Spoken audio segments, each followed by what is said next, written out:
আমার বন্ধুগণ, বিশ্বনবীর একজন জলিলুল কদর সাহাবী হযরত আলকামা রাদিয়াল্লাহু তাআলা আনহু ইন্তেকালের সময়, সাকরাতের সময় তার জবান বন্ধ হয়ে গেছে, সে তার জবান দিয়া কালিমা পড়তে পারছে না। সাহাবীদের মধ্য থেকে একজন সাহাবী দৌড়াইয়া নবীজির কাছে আসলেন, আল্লাহর হাবিবকে বললেন, ইয়া রাসূলুল্লাহ, ইয়া হাবিবাল্লাহ, আপনার কলিজার টুকরা সাহাবী হযরত আলকামা রাদিয়াল্লাহু তাআলা আনহু মৃত্যু শয্যায় শায়িত। ও নবীজি, আপনার সেই সাহাবী আপনার পিছনে নামাজ আদায় করত, আপনার বয়ান শুনতো, আপনাকে খুব মুহাব্বত করত। নবীজি, আপনিও তো আলকামাকে খুব ভালোবাসেন, মুহাব্বত করেন। আপনার ভালোবাসার সাহাবী, আপনার ভালোবাসার আলকামা মৃত্যু শয্যায় শায়িত। ও নবীজি, তার জবান দিয়া কালিমা বের হয় না, সেই কালিমা পড়তে পারে না। এই কথা শোনার সঙ্গে সঙ্গে দুজাহানের বাদশা নবী রাহমাতুল লিল আলামিন দৌড়াতে আরম্ভ করলেন। হযরত আলকামার বাড়িতে গেলেন। আলকামার এই করুণ অবস্থা দেখে নবীজি তালকিন করতে লাগলেন, আলকামা বলো, আমি তোমার কলিজার টুকরা নবীজি বলছি, লা ইলাহা ইল্লাল্লাহ। আমার জবানের সঙ্গে তুমি জবান মিলিয়ে কালিমা পড়ো, কিন্তু আলকামার জবান দিয়া কালিমা বের হয় না। এবার বিশ্বনবী রাহমাতুল লিল আলামিন আলকামার মাকে ডাক দেয়া বললেন, ও আলকামার মা, আপনার আলকামা জবান দিয়া কালিমা পড়তে পারছে না, কারণটা কি? আপনি কি আলকামার উপর অসন্তুষ্ট? আপনি কি আলকামার উপর রাগান্বিত আছেন নাকি?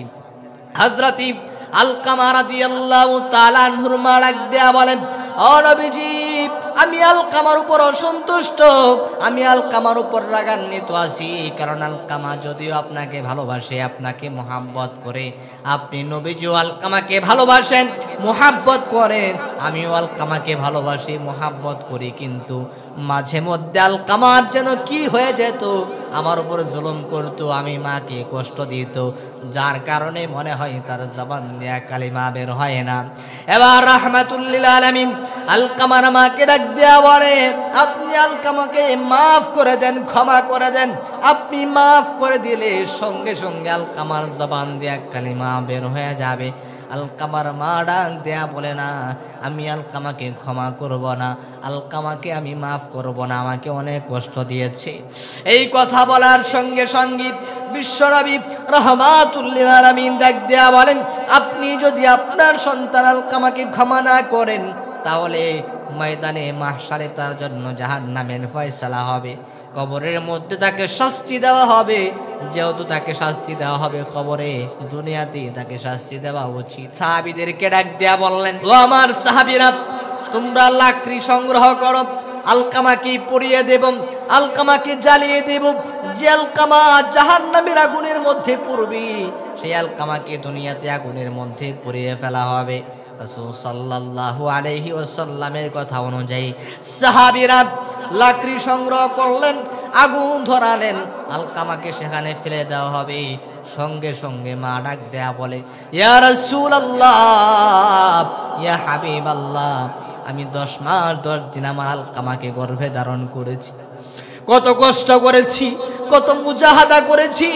ও নবীজি, যদিও আলকামা আমি মাকে কষ্ট দিয়েছে, কিন্তু আমি মায়ের চোখের সামনে আলকামাকে আগুনের মধ্যে পোড়াবেন, আমি মা হয়ে তা বরদাস্ত করতে পারবো না।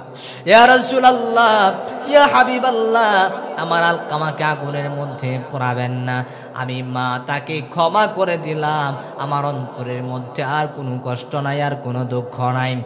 মা ক্ষমা করতে দেরি হয়, আলকামার জবান দিয়া ইসলামের মধুর কালিমা লা ইলাহা ইল্লাল্লাহু মুহাম্মাদুর রাসূলুল্লাহ, এই কালিমা উচ্চারিত হতে দেরি হয় না।